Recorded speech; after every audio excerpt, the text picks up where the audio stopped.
Welcome to everybody to COZ number 25. We have waiting in the wings, Agnes Kory, a great advancer of Jewish music in Hungary, conversing today with David Flig. David has had a great reputation of working particularly on the music of Terezin, especially on Gideon Klein, and has written a book about him, created festivals, and he is a tutor at the Leeds College, Royal Northern College of Music, tutor in academic studies. So I'd like to hand over to David Flick. Thank you very much, and good evening and Chag Chanukah Sameach to all of you from Leeds. In this, the week that we celebrate Beethoven's 250th birthday, not only Ludwig's birthday, but I can divulge that Agnes also celebrated this week. So many happy returns, Agnes. And it's a genuine pleasure to be in conversation with her. And I know that we're in for a special treat. The paths of Agnes Kory and I had been crossing for a number of years before our acquaintanceship transformed fairly recently into a friendship. A few years ago at the Royal Northern College of Music in Manchester, Agnes was our guest speaker for the college's annual Holocaust Memorial Day Research Forum. And it became clear to me from then on that what she has and is doing with regard to Hungarian musicians who were murdered or displaced as a result of the Shoah is of vital value for our understanding of the cultural and artistic rupture that took place 80 or so years ago. In terms of musicology, Agnes has ploughed an almost solitary furrow in this area. And in terms of Jewish engagement, I believe strongly that what she's doing is a Kiddush Hashem in giving voice to Jewish musicians who have largely been forgotten for all sorts of complex reasons. Whereas musicologists such as Professor David Bloch, Zichrono Livracha, Michael Beckerman, and others have reappraised the Czech musicians who were interned in Terezin, resulting in numerous recordings, publications, and concerts, Agnes hasn't been able to draw on a musicological community in her own field in quite the same way that I've been fortunate to do. And I hope that we can explore this angle in more detail this evening. Agnes is a graduate of the Bela Bartok Conservatoire Budapest, the Royal Academy of Music in London, and the University of London, and she holds a PhD from Manchester University. She's also a teacher, performer, cello, baroque cello, viola da gamba, tenor, violin, and of course a researcher in historical musicology. Importantly, she founded the Bela Bartok Center for Musicianship almost 30 years ago. The BBCM provides professional, amateur, and children's classes which focus on a comprehensive music education, emphasizing those aspects of historical studies which aren't covered elsewhere. Agnes has asked that we listen to her presentation, which will last for about an hour, including a fair amount of musical examples, without interruption before we move on to Q&As, though I'm going to keep an eye on questions and comments within the chat as they come in. I remind you in the meantime and until requested to ensure that your audio is muted. And so without further ado, Jewish musicians in Hungary, the impact of Nazism and the Holocaust and the challenge of revaluation and rehabilitation. Over to Dr. Agnes Kory. Thank you very much, David. And thank you to all of you for attending. My first encounter with Holocaust research, followed by my subsequent involvement, took place over 57 years ago.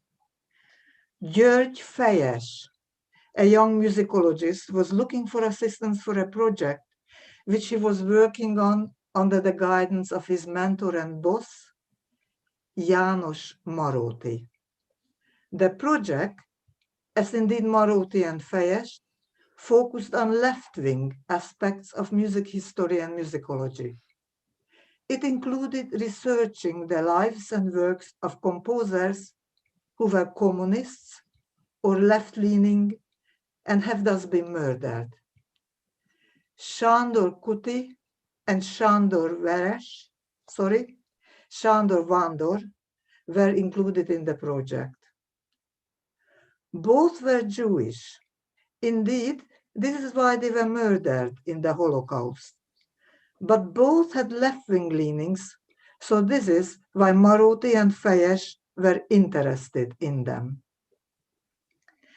Fejes approached the youth communist organization of the grammar school, which was attached to the Music Conservatoire in Budapest, and he gained the interest as well as enthusiastic support of Kory, Agnes, then age 17. I was allocated Sándor Kuti as my project. I cannot fully remember how I figured out what to do, how I managed to track down people who knew Kuti, and how I managed to assemble documentation. However, I do know that I worked very diligently on the project for several months and collected enough hard copy material to fill a sizable box, the Kuti box, which is still held at the Institute of Musicology in Budapest within the Maróti estate. And I submitted a 15-page handwritten report which contained descriptions of my interviews with those who knew Kuti and also relevant information gained from the contemporary press. Fast forward 45 years, I was given permission to make a copy of my 1963 submission, and I was also given access to the content of the Kuti box. Just scroll. And then stop at the end, keep scrolling. Not that fast, a bit slower, and then go back to there. That's where it finished. With that. Is that the last page? Yeah. No, it's one more. Sorry. Okay, that's it. Stop there. Okay. Thank you. The announcement of the conference, The Impact of Nazism on Musical Development in the 20th Century, held at Senate House, University of London, in April 2008, jolted my relevant memories, which were dormant for some 45 years. The three-day conference, organized jointly by the Jewish Music Institute with Director Geraldine Auerbach and the Institute of Musical Research, University of London, with Director Katarina Ellis, had a very strong pull for me. I decided that notwithstanding my extensive PhD project on the tenor violin, my long-standing involvement in the work of Bartok and Kory, furthermore, my teaching and reviewing activities, I must return to my Kuti research and expand on the subject. The result was my participation at this significant April 2008 conference, for which I produced my first ever conference paper on the subject. Subsequently, I delivered several lectures and conference papers in the field, most notable on 27 January 2016, International Holocaust Memorial Day, at a United Nations commemorative function in New York in the presence of General Secretary Ban Ki-moon and 200 UN delegates. Starting in 2009, I also published on Jewish identification as well as on the Holocaust. Post-COVID, a lot more needs to be done. This includes an examination of the musical activities and experiences of émigré Hungarian Jewish musicians in host countries, as well as the impact of émigré Hungarian Jewish musicians on musical life in their countries. Much has been written about exiles from Austria and Germany, as well as from other European countries, but the Hungarian presence is conspicuous by its near absence and by a lack of scholarly scrutiny in the émigré literature. Most recently, and not before time, composer Matthias Scheiber has been acknowledged, discussed, and performed several times here in London. However, an examination of the physical and psychological consequences of exile and emigration on Hungarian Jewish musicians, including Scheiber, and on their families is long overdue. Establishing why and how many Hungarian Jewish musicians opted out from being Jewish, and what impact opting out conversion had on their careers and on their ultimate fate would be also of importance. The life and work of the Terezin composers, Czech Jewish composers who were interned in the Theresienstadt prison camp and ghetto before they were murdered, is relatively well known. However, the plight of the Hungarian counterparts is still largely unknown. I will therefore pay tribute to murdered Hungarian Jewish musicians whose contribution to music must not be forgotten. On this occasion, I will discuss three composers: László Weiner, Sándor Kuti, and Ferenc Weisz, from all those whose lives were cut short and whose work were lost, forgotten, or sidelined by the sweep of cruel history. To understand the plight of these musicians as much as possible, I will outline a brief history of Hungarian musical life, the role of Jews in it, and those Hungarian historical events which shaped the tragedy. Significant development of classical music in Hungary, including music education, did not begin until well into the second half of the 19th century. The Philharmonic Society was formed in 1853, while the Opera House opened only in 1884. Despite this relatively late beginning, standards were high from the outset. The highly skilled composer, conductor, pianist Ferenc Erkel headed both institutions, and he was also the director and piano teacher at the Academy of Music. Erkel's great many musical achievements included the creation of Hungarian opera style, as well as the composition of the Hungarian national anthem. Erkel remained at the helm of the Philharmonic Society for 18 years, and stability was maintained through the fact that all chief conductors who succeeded him served from long periods.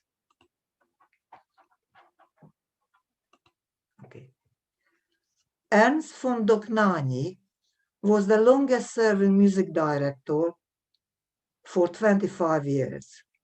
Like Erkel, Dohnányi too was a composer, conductor, pianist, and educator. His first wife was the Jewish Elisabeth Elsa Kunwald, also a pianist. In 1902, their son Hans was born. Hans would later become a leader of the anti-Nazi resistance in Germany and was executed during the final stages of World War II. Hans was the father of conductor Christoph von Dohnányi. Composers such as Brahms, Dvorak, Mahler, Mascagni, Prokofiev, Ravel, Respighi, Richard Strauss, and Stravinsky conducted their own compositions with the Philharmonic Society, while guest conductors included among others, Hans Richter and Arthur Nikisch. Programming was innovative. For instance, Mahler's First Symphony was premiered by this orchestra in 1889. Jewish participation was significant in all Hungarian music institutions, as indeed in other cultural fields. Towards the end of the 19th century, the proportion of Jews at opera performances was so high that the political right wing objected to state subsidy for the opera house. Nevertheless, from 1888 until 1891, the Jewish Gustav Mahler served as the music director. One of the most popular singers in the company's early history was the Jewish-based David Ney, and repetitors later included Antal Dorati and George Scholti.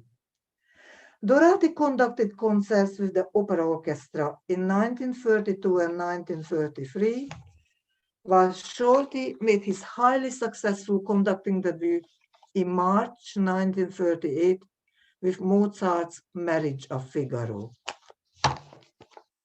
Jews also made up a significant proportion of teachers and students at the National Conservatoire, as well as the Music Academy, whose founder director was Ferenc Liszt.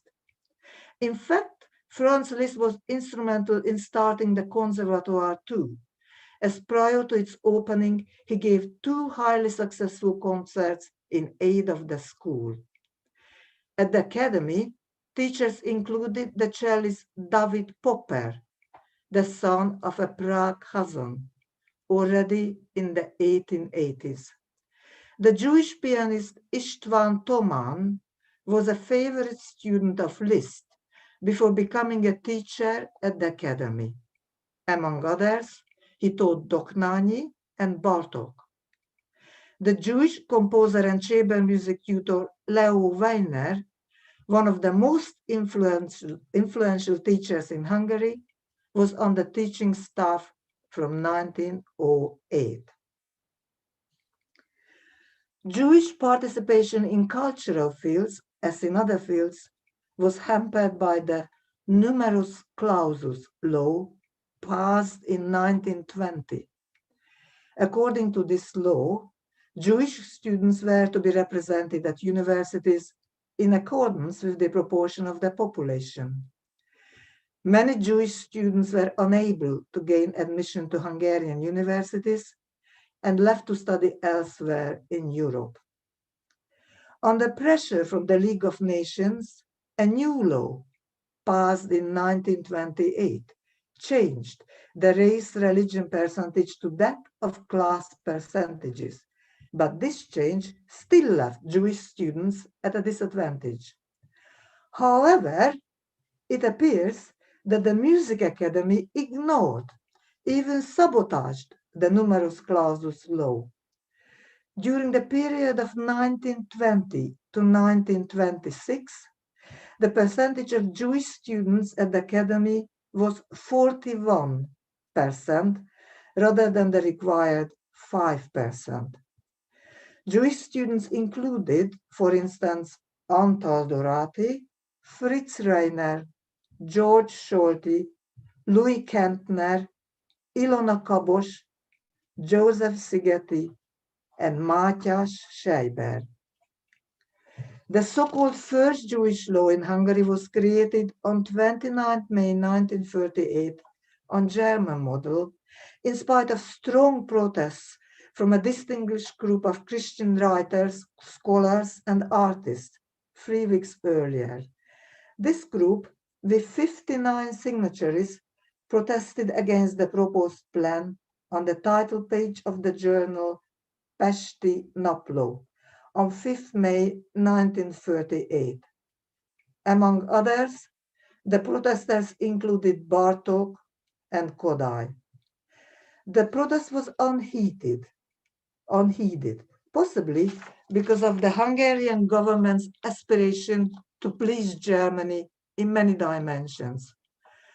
Presumably, this servile attitude gained the support of Hitler and Mussolini, who in turn negotiated the return of large parts of former Hungarian territories to Hungary, from Czechoslovakia, Romania, and Yugoslavia, within the framework of the First Vienna Arbitration, leading to the First Vienna Award in November 1938.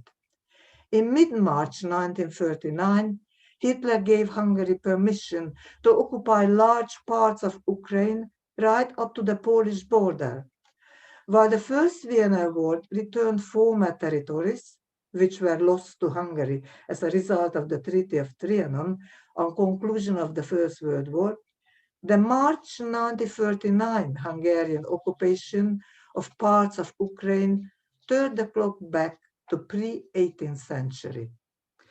The Second Vienna Award in August 1940, and again negotiated by Nazi Germany and Fascist Italy, assigned further territories to Hungary from Romania.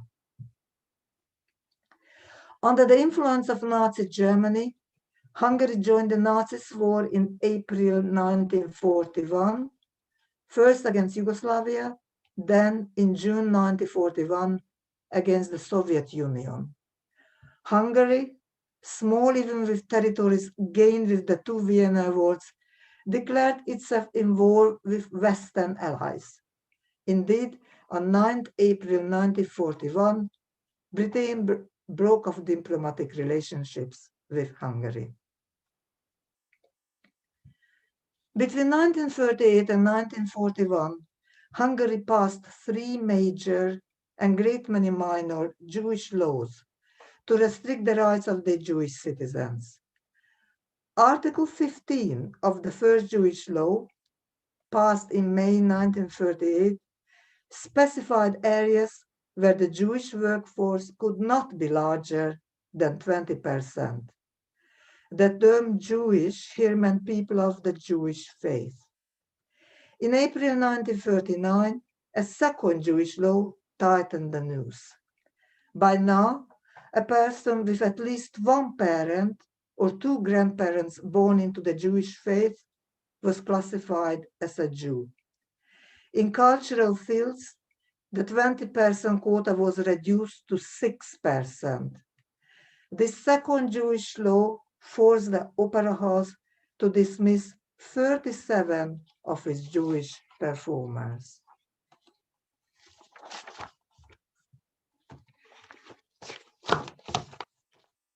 OMIKE, the National Hungarian Jewish Education Association, was founded in 1909 with the intention of cultivating traditional Judaism within a modern environment.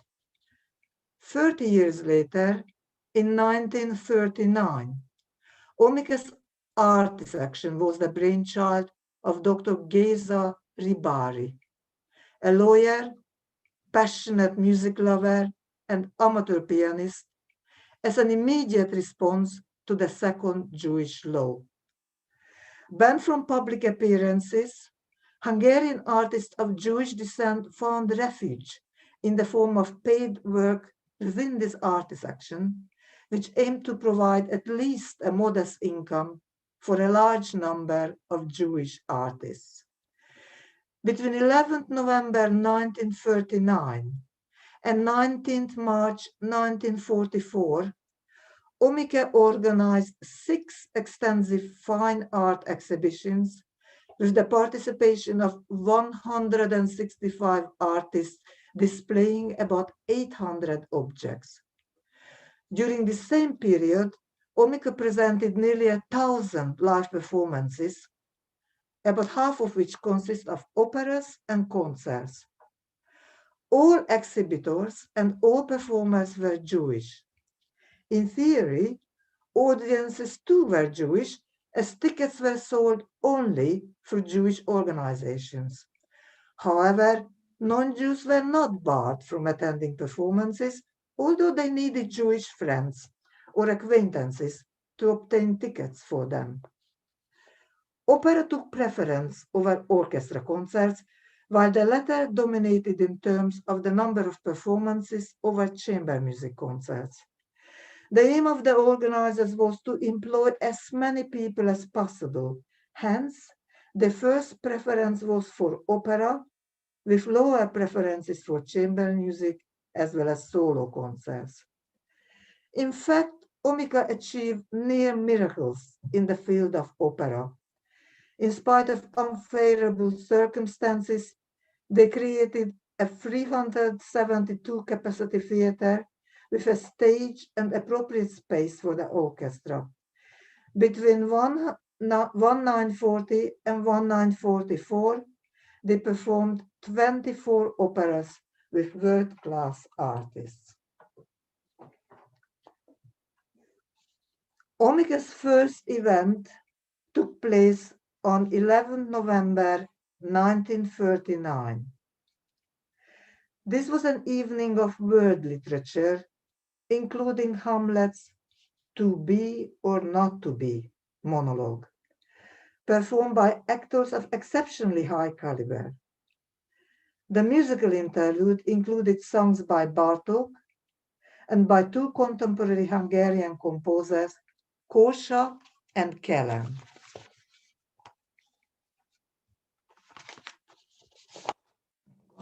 Lost page 8. This page 8.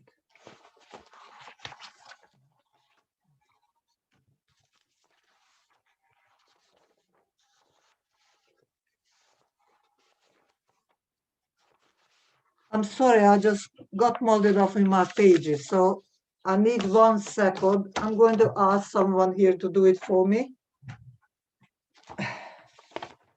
Oh, page, I've got it.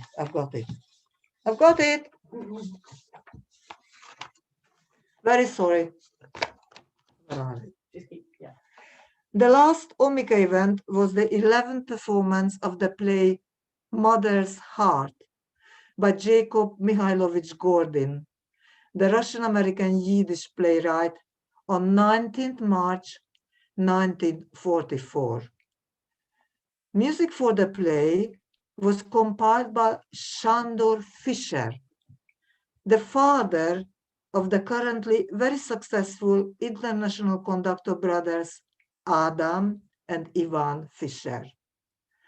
On this day, 19 March 1944, the Germans physically occupied Hungary and immediately banned all Omica activities, as well as Jewish participation or attendance in any sphere of public life.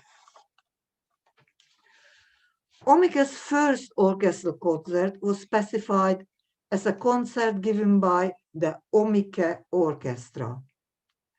Thus, having been pushed out from their respective jobs, players were provided with income as well as with identity. Looking at this first orchestral concert poster, as well as any subsequent Omica programs, it seems likely that in due course, participating artists either perished in the Holocaust or became highly respected international artists. Adler, on the name of Ajtai and Ákos, eventually became long-standing concertmasters of the Chicago Symphony Orchestra. It is worth noting that the artistic caliber utilized in the Omica Orchestra would have been unimaginable in any regular orchestra.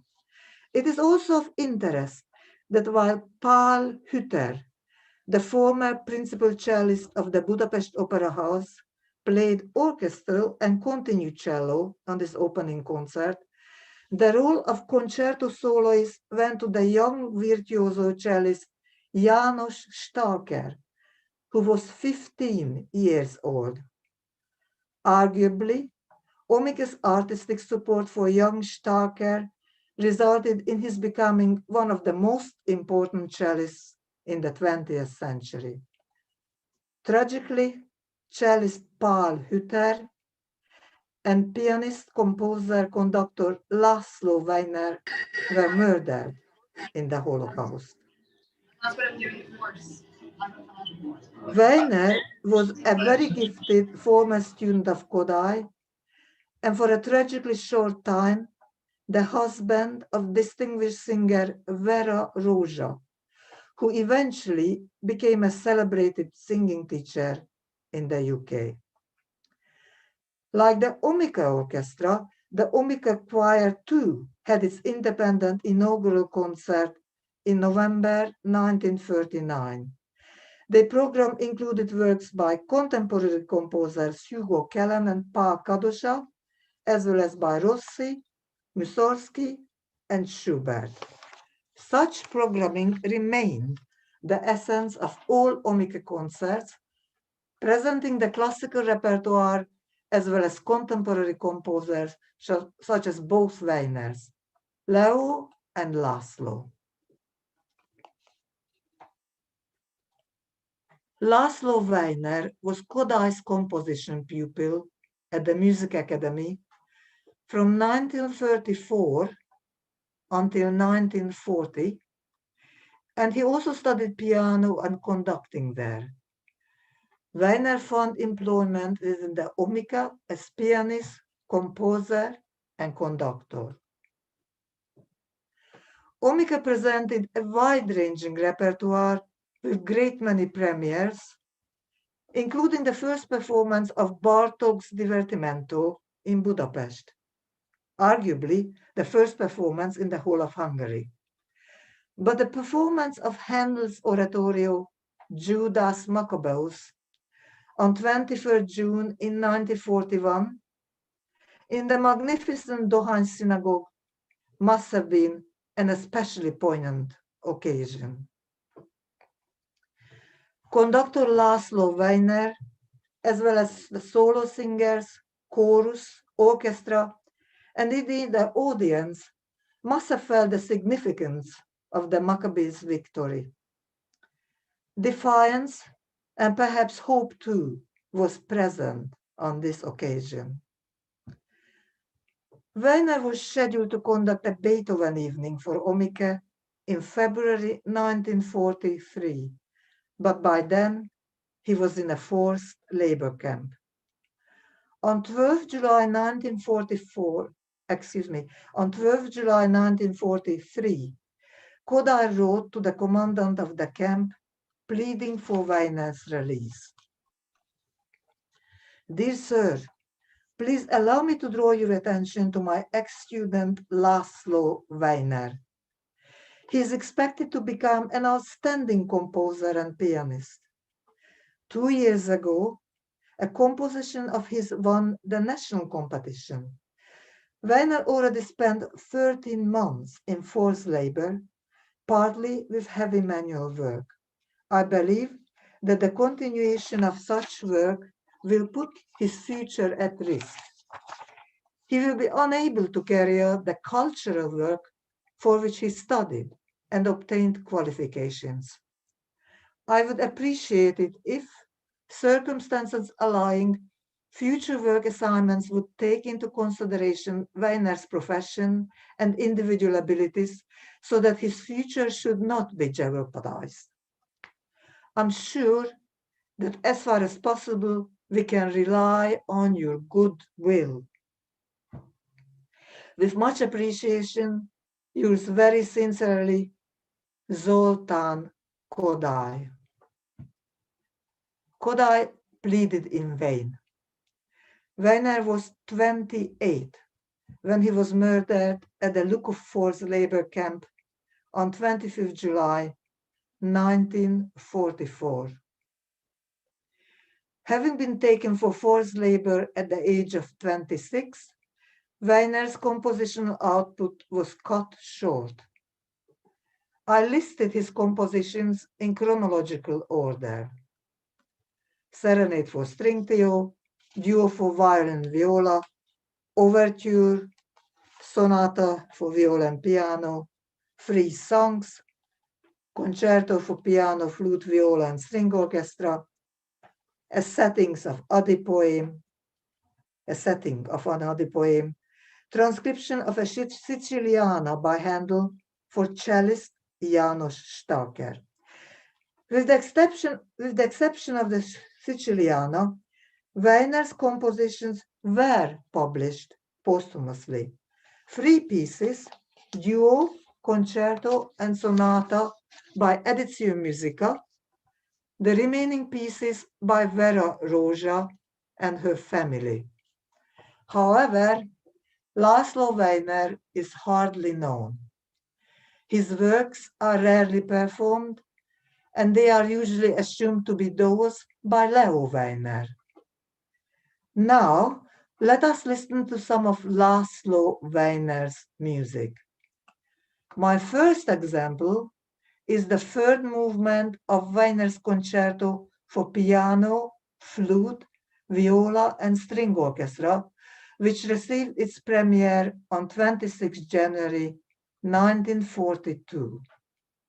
The Allegro man troppo last movement is played here by viola player Dirk Hegemann and the chamber orchestra, drawn from members of the Stuttgart and Saarbrücken radio orchestra. Julian Curti conducts. The German Hegemann made it his mission to record all Weiner works, which include solo viola.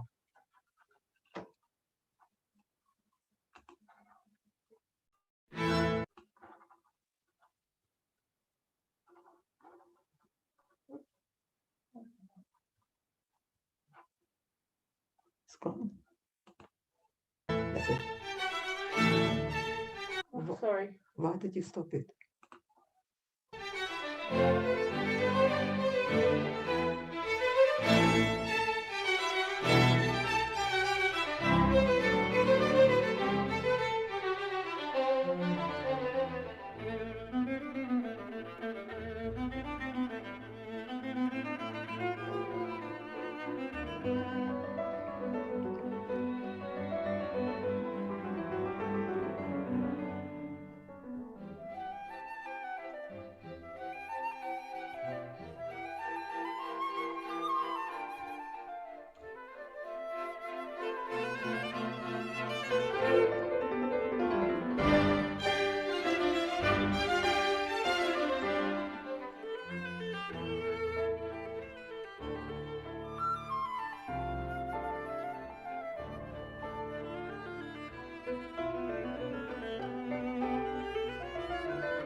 My second Weiner example is the epilogue, one of the songs written to an ode poem for Vera Roja in 1941.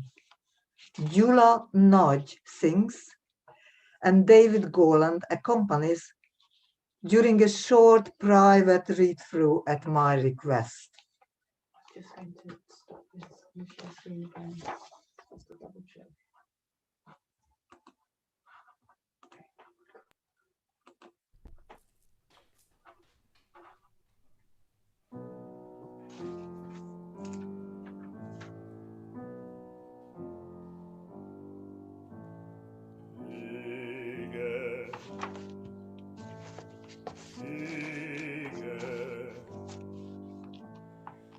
Nem reszket a kezem, míg leírom e szót, úgy áldom az órát, a szép találkozót, mint most bebúcsúzott.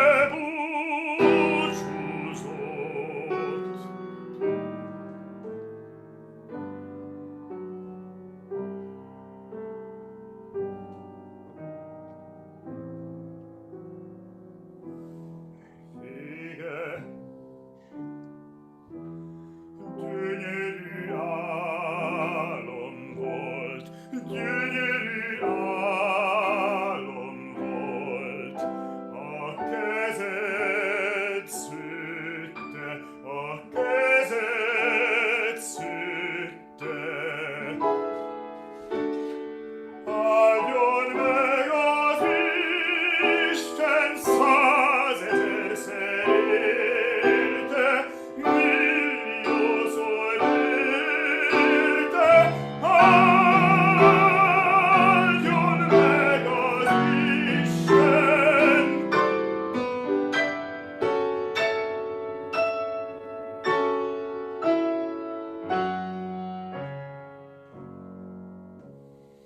Nem reszket a kezem, míg leírom e szót. Vége, vége, vége.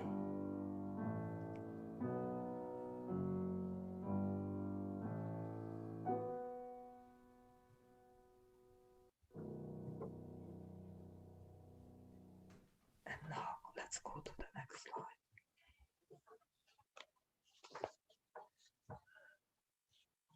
My third Weiner example is a choral work composed by László Weiner on 21st September 1942 at the age of 26. The piece had its world premiere 67 years later on 27 September 2009. There is no official recording. This audio example was made available specifically for my presentations. The poem is shown only in Hungarian.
Sándor Kuti's family was very poor. Nevertheless, according to reliable witnesses, by the age of 11, he was an excellent pianist. At the music academy, Kuti was a composition student of Dohnányi. Only 2 of Dohnányi's students were exempt from fees. Sándor Krausz, later Sándor Kuti, and György Stern, later George Solti. Employment for the Jewish and very poor Kuti was not easy to come by. In the 1930s, he conducted a left-wing choir. At the Music Academy, Kuti was an active member of the Youth Communist Organization. But he also conducted a Jewish choir, which sang a wide repertoire of secular compositions. In addition, Kuti conducted a Jewish youth choir, worked for a synagogue choir, and taught private piano pupils. Kuti appeared on concerts both with his chamber music group and as a much-praised piano accompanist, at times in Omika events. However, first and foremost, Sándor Kuti was a composer. Kuti's compositions were well received by national and international critics as early as at his Music Academy diploma concert, which he shared with his fellow student and close friend György, later Sir George, Solti, in 1934. Solti, towards the end of his life, described Kuti as having been exceptionally gifted and wrote, "I'm convinced that had he lived, he would have become one of Hungary's greatest composers." We know neither the location nor the date of Kuti's death. His last postcard from forced labor, or perhaps concentration camp, dates from early October 1944. The location is not mentioned, but the word ellenőrizte, checked, is stamped on the card. Evidently, it was forbidden to reveal locations. However, we know that in April 1944, Kuti was taken to Kárpátalja, Carpathian Ruthenia, a part of southwestern Ukraine, and in the autumn, he was taken to the west.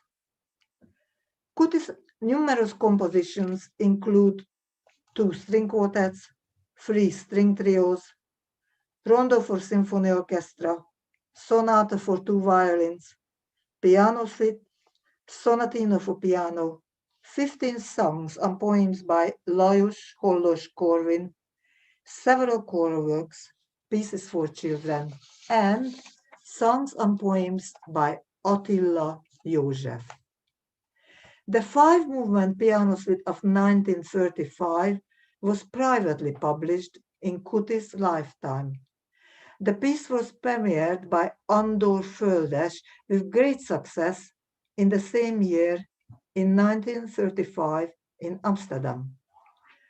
One of Kuti's string quartets and one of his string trios, the number 3, were published by Editio Musica in 1965 and 1966, respectively. A choral work of his was included in a collection of Jewish folk choruses in 1948. Other surviving Kuti works remain in manuscript. Now, let us listen to 3 Kuti movements. The first example is the second movement, Scherzando, from Serenade number 3 for string trio.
My second Kuti example is the third movement, Largo, from Kuti's 1935 piano suite.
Koty's last work is a free movement solo violin sonata composed in a forced labor camp and written on an ordinary self-lined paper, probably in July 1944. It was dedicated to Koty's wife Amy and sent to her by an honorable, low-status regular soldier. On the left of this slide, we see the opening section of the 4/4 Allegro first movement, and on the right, the conclusion of the 6/8 Allegro molto third movement. At the right-hand bottom corner, Koty wrote in Hungarian, "To Amy, with lots of love and longing, 14 July 1944, Sanyi." My final Koty example is the second movement, Largo, from Koty's solo violin sonata, the last work he composed shortly before he was murdered.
We have detailed documentation not only of the life of composer Ferenc Weisz, but also of his tragic death.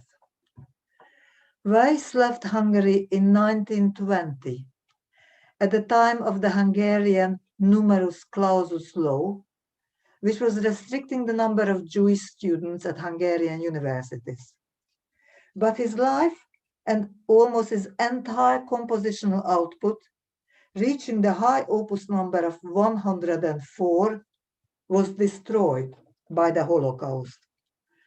Only his opus 2 set for piano was published in 1929 in Budapest, nothing else.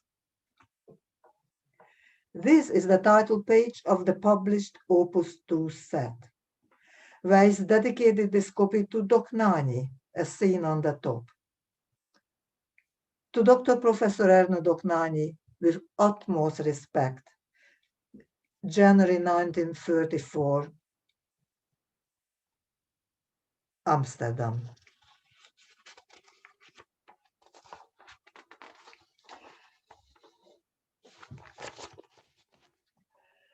From 1920, Weisz worked in Holland, where on 25th May 1943, he was deported from 74 Julostraat, that is, from his last Amsterdam home.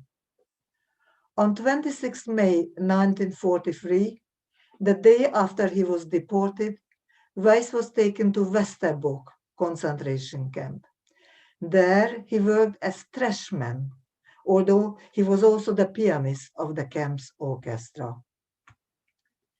8 months later, on 18 January 1944, Wijs was transported to Terezin.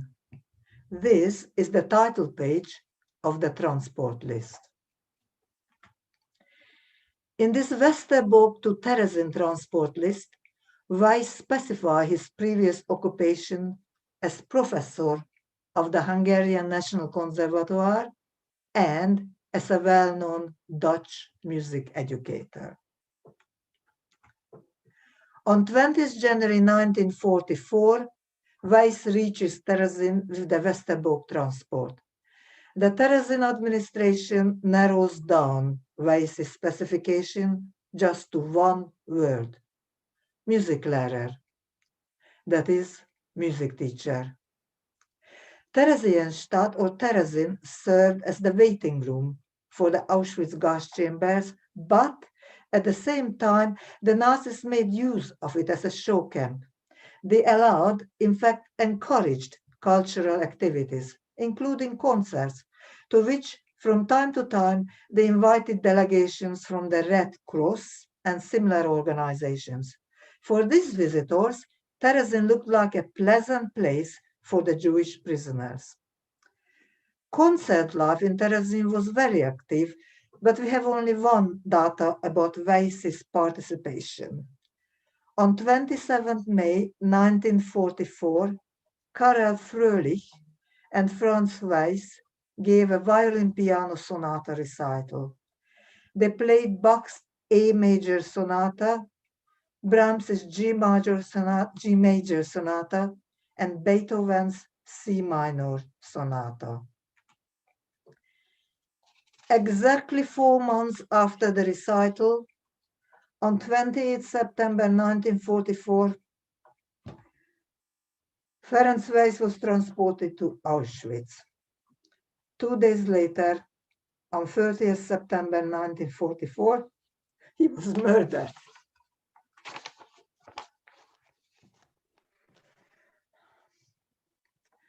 The sculptor Gunther Demnig creates a Stolperstein in front of 74 Julostraat, which was Wijs's last home, and from where he was deported first to Westerbork, then to Terezin, and finally to the gas chambers of Auschwitz.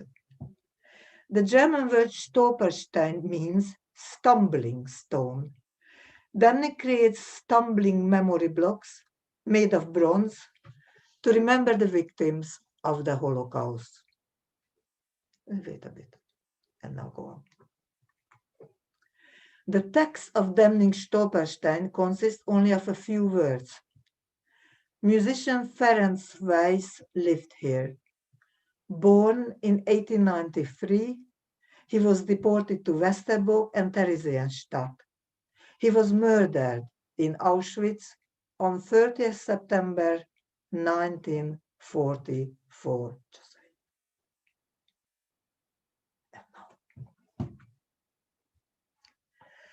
Let us now listen to Wijs's Opus 2 Suite for piano, recorded by István Kassai at my request.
Thank you for Malcolm Miller. Okay. Well, thank you very much for listening to this memorial presentation. And let's just hope that such times will not repeat themselves. And let's not forget about the music of all these composers. Thank you so much. Agnes, thank you so much. You won't have seen the comments which have been coming in on the chat, but they are not only richly deserved, but quite clearly what you've said has really struck people very, very deeply. Fascinating and moving as these things often are, with some absolutely terrific music as well. And I hope that the transcript of the chat can be preserved so that you can read some of the comments. But I think you'll be delighted and overwhelmed by them, I have to say. We're going to take some questions, but I'm going to pull rank here and ask the first one, if that's okay. If anybody does want to ask anything, then obviously unmute yourself. I'm keeping an eye on the chat as well as we go through to see if there are any questions. So, Agnes, this is my question really.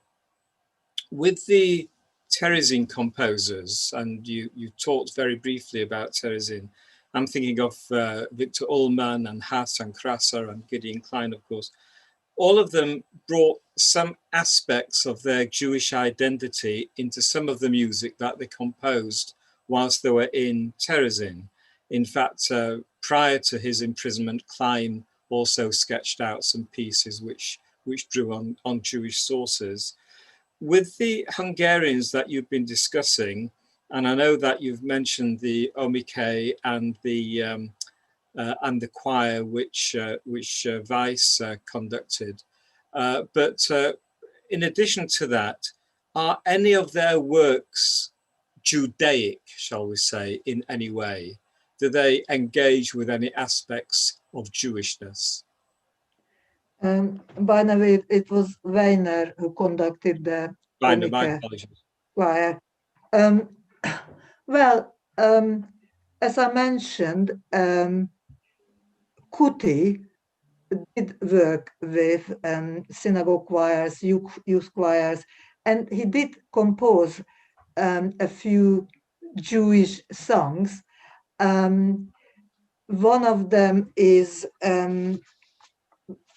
in a collection which can be seen in the British Library. It was edited by Frocknoy, 1948, and I mentioned it while I was reading it. It's Jewish choirs, Jewish choruses. I can give the exact, well, I can even give it now. 1 second.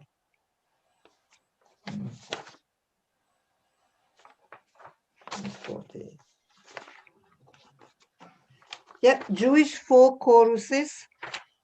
That's the title, 1948, and I happen to know that there is a copy in the British Library of this volume. And he also composed short songs for his choirs. In fact, that 1963 submission of mine, which we scroll through very, very quickly, does have a few bars of Kuti's Hebrew choral piece, but it's only a few bars. So yes, I mean, that was Jewish identity. I don't think that Weiner had any particular Jewish identity in his music. I think it was more like Kodai's influence, if one can talk about influence. I don't know about Weiss, because this is the only piece and the 2 other pieces in the Opus 2 which we know. So we don't know what the other 102 pieces were like. But I don't think that Weiss felt particularly Jewish. Kuti was both Jewish and communist. And I don't know what Weiner felt. He was very young. So I don't know what he would have composed if he lived longer. Is that a satisfactory answer or not really? Yes, thank you. That's really helpful. Any questions coming in? Do feel free to unmute yourself. Agnes, can I ask you another question in that case? Yes. Yes. And it's something which I've always grappled with as a musicologist, and it's the question of whether some rediscovered music is actually worth performing. Now, I'm not talking about the repertoire that you've introduced us to today, which has been absolutely fascinating and wonderful and charming as well. But the musicologist would answer, well, not always, not everything that we discover is worth performing, whereas the ethnomusicologist might argue that all new discoveries and rediscoveries should be performed without fear or favour. Would you agree, Agnes, or disagree that, to quote the title from your talk, this is one of the central challenges of revaluation and rehabilitation of music from that period? Yes, I mean, I think that, as you just said, this music spoke for itself. I mean, not everybody likes the same music. I happen to like all the pieces which we heard. I think they are worth performing. Listen, Werner was very, very young when he was murdered. So one would need to consider his compositions as that of a young man. We don't know what would have happened if he lived longer, but it's definitely worth preserving what he did write, because it's all good music, in my opinion. Well, you heard 3 of his pieces.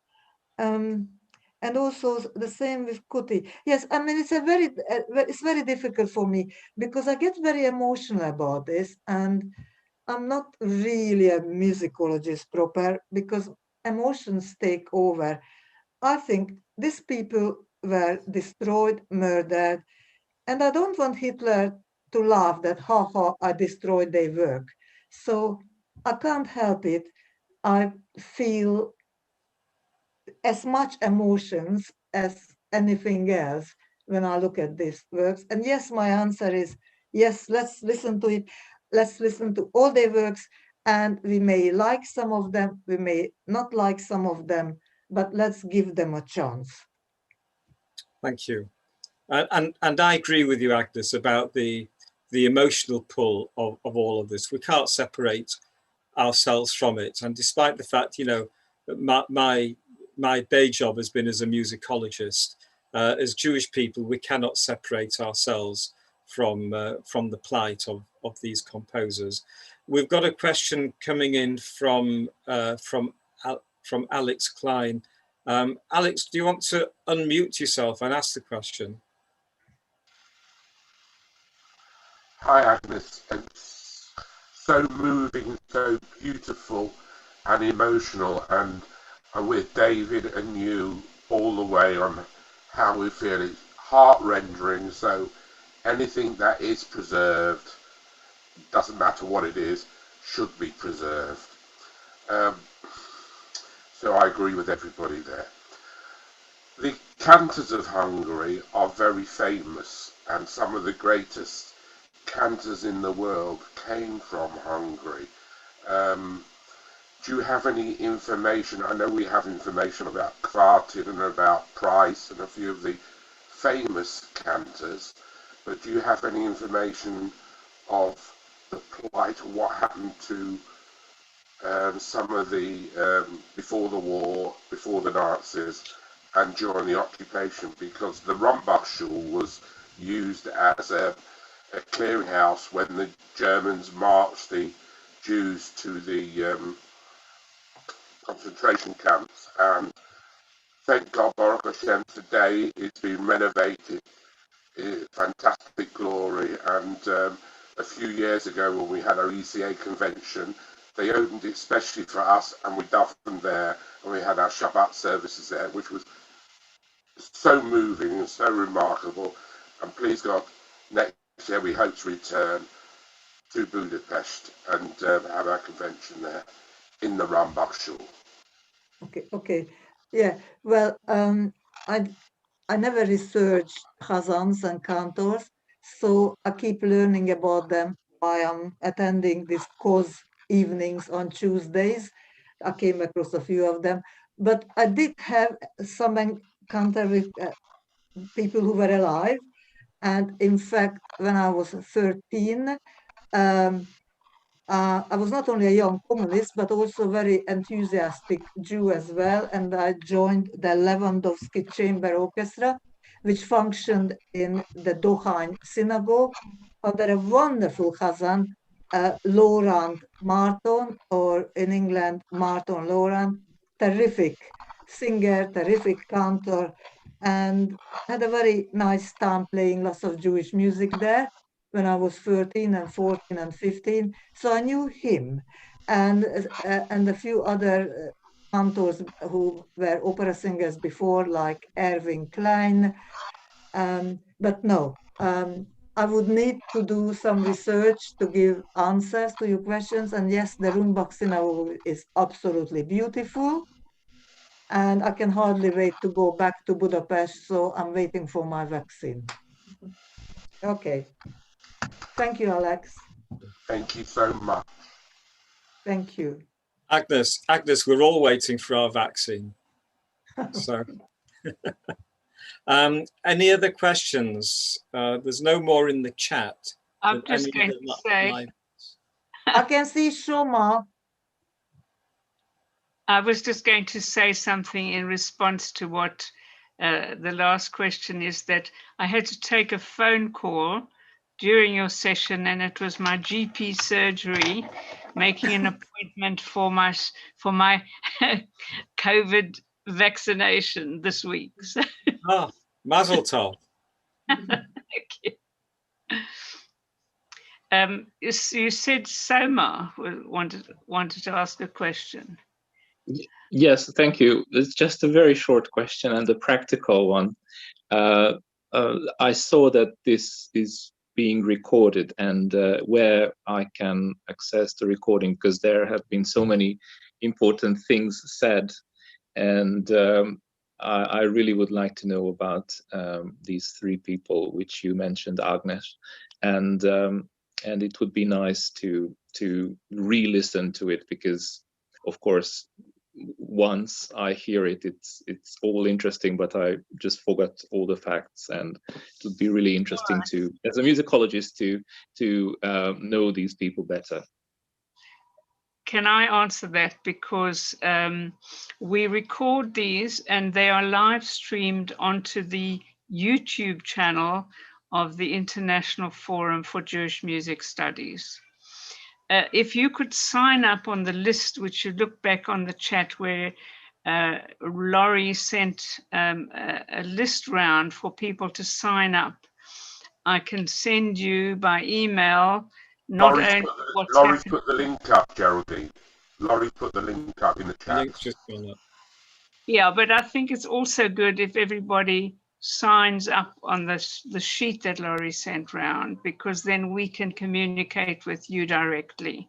So please sign up on that, and we will give you the details of the YouTube channel for the IFJMS. Okay. Malcolm has a question. Thank you very much. Very quickly, thank you so much, Agnes, for this wonderful presentation, and for also the extended examples that you could actually hear a complete movement and not sort of get clipped off halfway through, and really appreciate the full weight value of the music. So what I wanted to ask you was, and it actually applies also to David, because he might actually know about other composers. I realized the unknown, inverted commas, composers we're dealing with. And I know you've been doing this research for some time, and there's a body of knowledge about them, and there's some recordings. People have put out recordings already, CDs. and yet there's no mention, for example, in the Grove Online, which is a sort of a major reference work on music, and I'm sure there are other outlets. So my question is, are any moves being done to rectify that situation, to get some articles in the Grove Dictionary or in the Harvard Dictionary, or somehow, in order to enable the basic information really to be out there in a mainstream work? I mean, David, you might have encountered that with terrorism composers. The terrorism composers have fared reasonably well of late, let's put it that way, but less so with the Hungarians. So I'm interested to see what Agnes will say about that. Yeah, well, I recited how many works were published by whichever of the three composers I talked about, and it's not very many. So, I mean, I can go back and say it again. 2 or 3 of Weiner's works were published by Editio Musica, mainly through the diligence of viola player Pál Lukács. And then the rest was published privately by Vera Rózsa and her family. Vera Rózsa was the wife of László Weiner. Kuti, only 2 of his works were published, the rest in manuscript. I did mention that. And with Weiss, only 1 seemed to have published. So yeah, it's not good. Agnes, there's a question coming from Sandra Lehman. Is the Weiss piano suite sheet music available commercially? Well, I don't know if it is available now, but I think I have a copy. And also, I don't know, normally I know who is at these Zoom meetings, but now I'm not looking at it, but I think we may have a relation, a surviving relation of relative of Weiss here. Can I just check if he is here?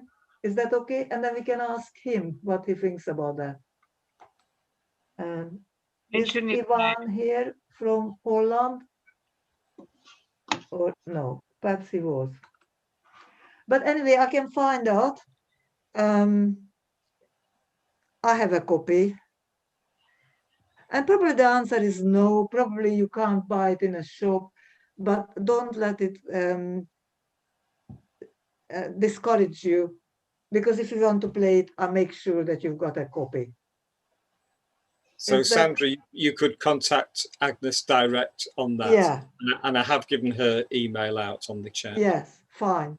Because I'm sure you can't get, I mean, I'm not sure. I haven't been to every single secondhand shop in the world, but yeah, it's unlikely that you can find it in a shop. But I make sure that anybody who wants to play it will have the music. And this one, Kassai, he played it. And anybody else who wants to play it, just please let me know. Any other questions? Geraldine, I'll hand back to you, I think. Well, David, thank you, and thank Agnes for really bringing to light something that has been hidden, covered in blankets, forgotten. And I hope that this will be the beginning of a renaissance and a really rebirth of the music of these wonderful people, because I don't think it's just the Jewish emotion that was important. Listening to the music, it was exciting music. It was, really, it was emotional music. But it's not just because we have special pleading that we're interested. The music itself definitely stood out. And Agnes, I think that we must all thank you for this wonderful research that you've been doing. And I'm glad that our conference in 2008 stimulated you to do this. And I hope that we can take it further, that we can publish your we'll certainly, this talk will be published, people will be able to see it, but maybe we can publish it in a journal. And as Malcolm Miller says, maybe somebody who writes for Groves Online can add something, and slowly you will be the one who brings these people back to life. So, did somebody want to say something? Yeah, it's me. Can I say something? Yes. That first of all, thank you very much for giving me the opportunity to do this. I'm really, really, really very grateful. I would like to thank very much everybody who helped me. I mean, on my screen here, I can see only half of the participants, but one of them is Gyula, sitting exactly opposite me now, who sung this epilogue, Weiner's epilogue, so beautifully.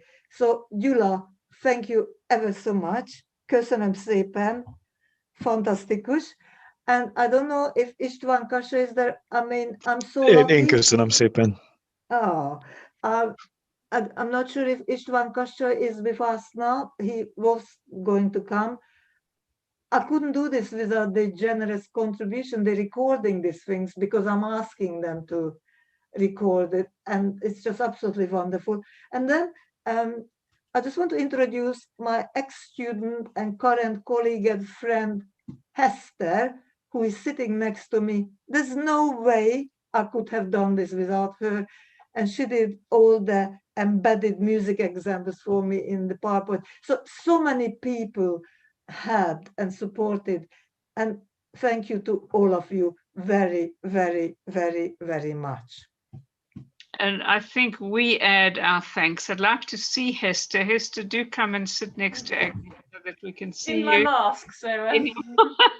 And thank you so much for helping Agnes to bring this music to us, which has been a revelation and something really beautiful. So let's see how we can make opportunities to do this. Now, Agnes, you'd be pleased to know that there were over 80 people in the room when you started your presentation. And that's the highest number that we've ever had so far on the COZ program. So well done for inviting all your people that you thought would be interesting, but it's also good to see that other people have come in to listen to this. And that's really been super. So all your hard work has been well received and will have ramifications in the future. So we thank you really very, very much indeed. So I think it might be a nice moment now to say thank you to this, but to invite, and that's before I tell you what's coming later, but to invite Laurie to just sing us a Hanukkah song, because we're all celebrating, or not those, some of us more or less are celebrating Hanukkah. It's the 6th night tonight, I believe. And so Laurie, are you there ready? I am. That would be fantastic. So tell us what you're going to do for us. Sure. So first, I want to prompt this with, at any given Hanukkah concert that I play, and I usually play quite a few of them, I'm usually on the drums. I mean, I'm usually in a very different position than I am today. But I know that many in this group are big fans of COZ. That's not what I'm doing, unfortunately. That's not my style, as it were. But in my house, you know, any Jewish holiday, but especially Hanukkah, is really connected to a folk music tradition. Me and my parents are very deeply connected to folk music, and so that's the American folk music, and so that's the musical background that I come from in many ways. Though I'm a classically trained musician, that's what I enjoy listening to and singing along to. And so this is an American Hanukkah song by Peter Yarrow of Peter, Paul and Mary, called Light One Candle. And it's just a really wonderful, beautiful Hanukkah song that talks about the role of social justice in as a Jew. And so I will be playing it. This is, I would say, the second time I've played guitar in the last year, so this should be a lot of fun. But I'm very excited to share this song. So I'm going to take off my headphones now so I can hear it.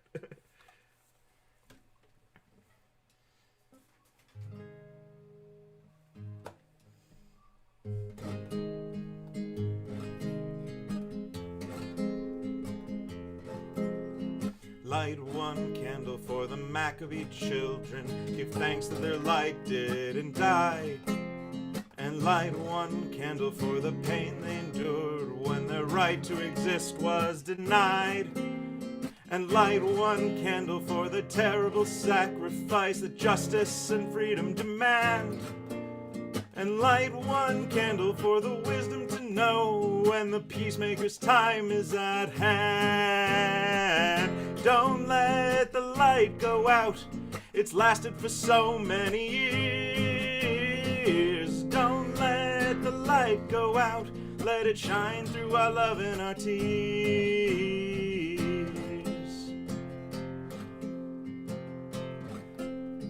Light one candle for the strength that we need to never become our own foe. And light one candle for those who are suffering the pain they learned so long ago. And light one candle for all we believe in, let anger not tear us apart.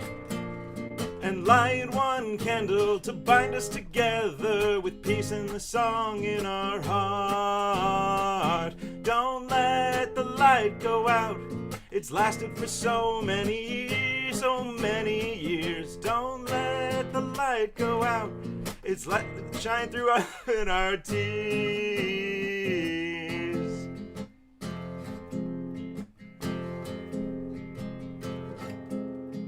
What is the memory that's valued so highly that we keep it alive in that flame?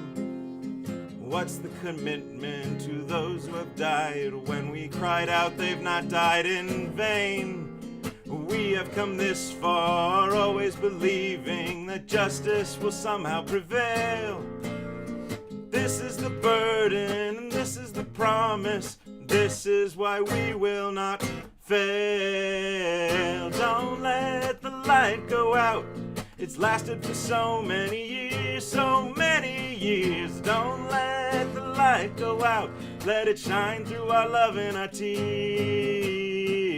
Don't let the light go out, it's lasted for so many years, so many years. Don't let the light go out, let it shine through our love and our tears. Don't let the light go out, don't let the light go out, don't let the light go out. Laurie, that was really great.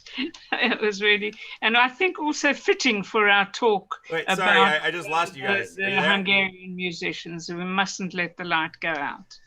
So there we are. Next week, we're really looking forward to hearing Michael Shapiro, composer, talk about with Elliot Forrest, who's a Peabody Award-winning broadcaster, talking about the influence of Jewish heritage on his music, his klezmer father, his choice of subjects, tikkun olam, etc. That's Michael Shapiro next week. And then you may be pleased or sad to hear we're having a couple of weeks break and we start our new session on the 19th of January. So next week is the last one until the break, and then the 19th of January, where we will open again with Eliyahu Schleifer and Naomi Konzentner, and they will be talking about a Hanukkah program. So that should be interesting to carry on with our Hanukkah theme. After that, we've got Jacqueline Chernett, who's the first ordained cantor, woman cantor in the UK, although we have had many women music directors who've taken that role. She's talking to Yalda Rebling, cantor in Berlin, and they're talking about Nusach with Kavanah. The next week, we're having Baruch Cohen with Jonathan Morgan, and Baruch and Jonathan is the great-great-grandson of A.Z. Idelson. And they'll be talking about Idelson, about Baruch as one of his students, and Jonathan has written a book about him. And the following week, we have Mark Slobin, together with Josh Valetsky, talking about a fresh look at Yiddish folk song. And immediately after that, we've got Isabel Gantz with Susanna Weichschachak talking about Sephardic songs and field recording, comparing field recordings of the same songs with professional ensembles. And so it goes on. If you've signed up and if you're on our mailing list, we will keep you informed of all the COZ sessions we have. And I can also tell you that the International Forum for Jewish Music Studies is starting a Bloch study group, an Ernest Bloch study group. And we are starting on the 9th of January. This will be on a Wednesday evening, also at 5 o'clock. And we're starting on the 9th of January once a month. Just once a month. We found 3 young scholars who've written papers on Bloch. Alex Knapp will also be talking about Bloch and the viola. Malcolm Singer will be talking about Ernest Bloch and Yehudi Menuhin. And Jesse Rosenberg will be talking about Bloch in fascist Italy. And the young people are writing about Bloch's cello works, about his violin concerto. And so we have another little string to our bow for those who are interested in Ernest Bloch. So I'll say thank you to everybody. Thank you again to Eva with Hester, to David, to everybody who's asked questions, to Mark, to Laurie, and everybody else who's been active on this, and join us again next week. Thank you and goodbye.